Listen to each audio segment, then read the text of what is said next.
Subscribe कीजिए हमारे channel को और बेल आइकॉन को दबाइए हमारी लेटेस्ट वीडियो सबसे पहले देखने के लिए। आने वाले 5 साल में क्या क्या मुद्दे क्या चल रहे हैं, क्या क्या मुद्दे होने वाले, क्या प्रमुख मुद्दे हैं? चुनाव जीतने के बाद क्षेत्र की जनता आपको मंत्री बनाना चाहती थी, मंत्री के रूप में आपको देखना चाहती थी, परंतु आप मंत्री नहीं बन पाए। इस पर आपका क्या कहना है? फिर से करेंगे। हाल में ही आपकी एक फ़ोटो वायरल हो रही है जिसमें नरेश मीणा आपको माला पहना रहे हैं, क्या कहना चाहेंगे आप इस बारे में? और एक अयोध्या से जुड़ा एक सवाल हम आपसे पूछना चाहेंगे। पूरे देश में खुशी का माहौल है, अयोध्या राम मंदिर का निर्माण होने वाला है, उद्घाटन होने वाला है, परंतु कांग्रेस ने आमंत्रण को ठुकरा दिया है। इस पर आपका क्या है, किस प्रकार से आप मानते हैं? देखो जो चिपड़ो तहसील है वहाँ पर जो अस्पताल है, सरकारी सामुदायिक अस्पताल है, वहाँ पर प्राप्त अभी भी डॉक्टर नहीं है, स्वास्थ्य कर्मी नहीं है, इसलिए चिपड़ोद की जनता को बाहर जाना पड़ता है। इस पर आपका क्या विचार है? ये है, अभी आवाज़ पत्रिका ने चुनावी यात्रा की थी, तो कहीं गांव में हमारी चुनाव यात्रा गई, वहाँ पर सड़कें टूटी हुई थी, क्षतिग्रस्त सड़कें थी, और कहीं गांव ऐसे थे जहाँ पर विद्युत समय पर नहीं आ पाती है। हालांकि कांग्रेस की सरकार थी, अब भारतीय जनता पार्टी की सरकार आ चुकी है, तो क्या इस पर भी सुधार होगा? देख रहे हैं आवाज़ पत्रिका। आज खास मुलाकात में हमारे साथ हैं छबड़ा छिबड़ो विधानसभा के 7वीं बार के विधायक प्रताप सिंह सिंह जी, जिन्हें क्षेत्र की जनता बल्लू भैया के नाम से भी जानती है। सबसे पहले आपका आवाज़ पत्रिका में स्वागत है। धन्यवाद। आप 7वीं बार जीते हैं, 8 बार आपको टिकट मिल चुका है, 7वीं बार आप जीते हैं। इसका श्रेय आप किसे देना चाहेंगे? छबड़ा छिपड़द की जनता को। जी, देखिए 7वीं बार आप जीते हैं। कहीं बार जो एक विधायक होता है, एक बार जीतने के बाद जब दूसरी बार चुनाव लड़ता है तो काफ़ी मशक्क़त करनी पड़ती है, परंतु आप लगातार एक ही विधानसभा से 7 बार जीत चुके हैं, और आज भी आपको जनता चाहती है, पसंद करती है, आपकी बात को मानती है। कहीं ना कहीं आप परिवार जैसे उनके दिल में बसे हुए हैं। क्या कहना चाहेंगे इस बात पर आप? मेरा लोगों से सीधा जुड़ा हुआ है, यहाँ तक कि बुजुर्ग से लेके बच्चे तक अपने घर का सदस्य मानते हैं, और मेरे अंदर छोटे बड़े की या जाति पंथ की कोई भावना नहीं है। मैं सबको 36 कौम को साथ लेकर चलना चाहता हूँ और चलता हूँ। आने वाले 5 साल में क्या क्या मुद्दे क्या आप चल रहे हैं, क्या क्या मुद्दे होने वाले, क्या प्रमुख मुद्दे हैं आपके? यहाँ पर ट्रेन का मामला है, यहाँ पर पानी का मामला है, यहाँ पर सड़कों का मामला है, यहाँ पर पुलियाओं का मामला है, और विशेषकर बिजली का मामला है। ये ग्रामीण और हेल्थ से जुड़े हुए कुछ काम यहाँ अभी बाकी हैं। मैंने पिछली बार यहाँ पर वो सोनोग्राफी मशीन दी, डिजिटल एक्सरे दिया, डायलिसिस मशीन दी। ये काम छिबड़द में नहीं हो सकता था, पीएससी है, इसलिए मैंने छबड़ा में दिया, क्योंकि छबड़ा भी अपना ही हिस्सा है, छबड़ा लगने। आज 2 डायलिसिस रोज हो रही है, और जो गरीब आदमियों का कितना पैसा बच रहा है, जो जयपुर, दिल्ली, कोटा, 12 जाकर करवाते थे डायलिसिस।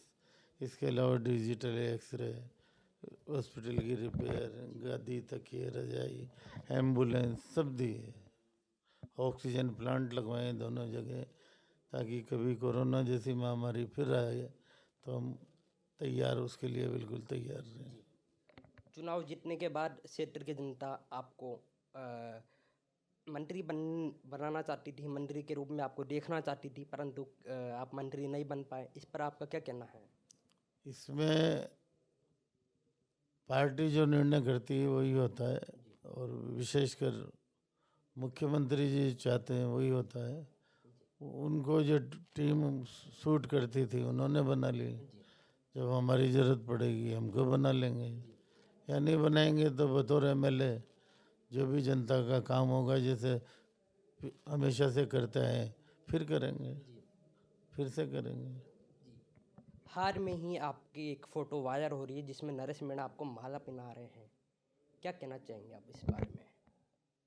मैं तो इस बारे में यही कह सकता हूँ कि उनके ऊपर पब्लिक का दबाव होगा कि भाई बल्लू जी के साथ आपको व्यवहार ढंग का रखना चाहिए, क्योंकि मैं काफ़ी लोगों से जुड़ा हुआ हूँ। हो सकता है किसी ने समझाया हो और उनके अकल आई हो तो उन्होंने माला डाली मेरे। और एक अयोध्या से जुड़ा एक सवाल हम आपसे पूछना चाहेंगे। पूरे देश में खुशी का माहौल है, अयोध्या राम मंदिर का निर्माण होने वाला है, उद्घाटन होने वाला है, परंतु कांग्रेस ने आमंत्रण को ठुकरा दिया है। इस पर आपका क्या है, किस प्रकार से आप मानते हैं? देखो, कांग्रेस शुरू से ही तुष्टीकरण की नीति पे चली है।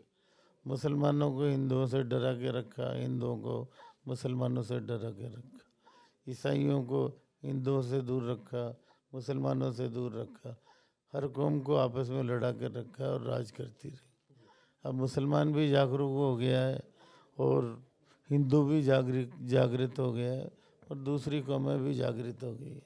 जो दूसरे मजहब और पंथ के लोग हैं वो भी जागरूक हो गए। इसलिए वो इनका जो ट्रैक रिकॉर्ड उन्होंने जो देखा है 50-55 साल का, तो ये समझ चुके हैं कि ये इनको ना तो कोई विकास से मतलब है ना किसी और बात से मतलब है। इनको भ्रष्टाचार करो, अपने घर भरो, जनता को बेवकूफ़ बनाओ और राज करो। वहीं हम एक और सवाल आपसे अगला सवाल पूछना चाहेंगे कि छपड़ा छिपड़ो में जो छिपड़ो तहसील है वहाँ पर जो अस्पताल है, सरकारी सामुदायिक अस्पताल है, वहाँ पर प्राप्त अभी भी डॉक्टर नहीं है, स्वास्थ्य कर्मी नहीं है, इसलिए छिपड़ोत की जनता को बाहर जाना पड़ता है। इस पर आपका क्या विचार है? डॉक्टर्स की कमी न केवल छपड़ा छिपड़ा में बाकी पूरे हिंदुस्तान में है, राजस्थान में भी है। और लार्ज स्केल पे हमारी सरकार डॉक्टर्स और इंजीनियर्स को भरना भी चाहती है, पर उतने अवेलेबल नहीं है। वहाँ डॉक्टर्स को इंफ्रास्ट्रक्चर चाहिए, उतना इंफ्रास्ट्रक्चर अभी गाँवों में अस्पतालों में मौजूद नहीं है। इसलिए कोशिश ये रखती है कि भाई जहाँ पर कम से कम उनका प्रीमिलरी इलाज, फर्स्ट एड तो उनको तुरंत मिल जाए, इसलिए पीएससी सीएससी बनाते हैं। कुछ अब एमडी डॉक्टर, एमबीबीएस डॉक्टर, काफ़ी सब्जेक्ट वाइज डॉक्टर, ऑर्थोपेडिक हो, आई का हो, दूसरे हो, इनको लगाने तो लगे हैं पर अभी कम संख्या में कम है। पर इसके लिए मैं मोदी जी का धन्यवाद ज्ञापित करूंगा कि उन्होंने घोषणा की है कि प्रत्येक ज़िले में एक मेडिकल कॉलेज होगा। एक मेडिकल कॉलेज बनने के बाद आप समझते हो सब तरह की फिजा बदल जाएगी। आज अपना झालावाड़ में मेडिकल कॉलेज बना, झालावाड़ में कितने लोग न केवल राजस्थान के बाकी मध्य प्रदेश के लोग भी कितना आकर यहाँ इलाज करा रहे हैं। कोटा में मेडिकल कॉलेज बना, कितने श्योपुर, बड़ौदा, शिवपुरी के लोग, गुना के लोग वहाँ पर आकर इलाज करा रहे हैं। ये सब इंफ्रास्ट्रक्चर जो धीरे धीरे तैयार हुआ है उसके कारण है। और मोदी जी की जो सरकार है इस पर बहुत ज़्यादा ध्यान दे रही है और हिंदुस्तान के सभी ज़िलों में धीरे धीरे मेडिकल कॉलेज बन जाएंगे। मेरे ख्याल से अभी 2-4 महीने में बूंदी का पूरा हो जाएगा मेडिकल कॉलेज, कोटा में बन गया है, झालावाड़ में बन गया है, तो अपने यहाँ 12 में बन रहा है। तो अपने यहाँ तो करीब करीब 50 किलोमीटर की रेंज में ही 50 किलोमीटर की रेंज में ही 4 मेडिकल कॉलेज मिल जाएंगे, तो कितनी फैसिलिटी मिलेगी आप खुद सोच सकते हो। वहीं अगला सवाल ये है, अभी आवाज़ पत्रिका ने चुनावी यात्रा की थी, तो कहीं गांव में हमारी चुनाव यात्रा गई, वहाँ पर सड़कें टूटी हुई थी, क्षतिग्रस्त सड़कें थी, और कहीं गांव ऐसे थे जहाँ पर विद्युत समय पर नहीं आ पाती है। हालांकि कांग्रेस की सरकार थी, अब भारतीय जनता पार्टी की सरकार आ चुकी है, तो क्या इस पर भी सुधार होगा?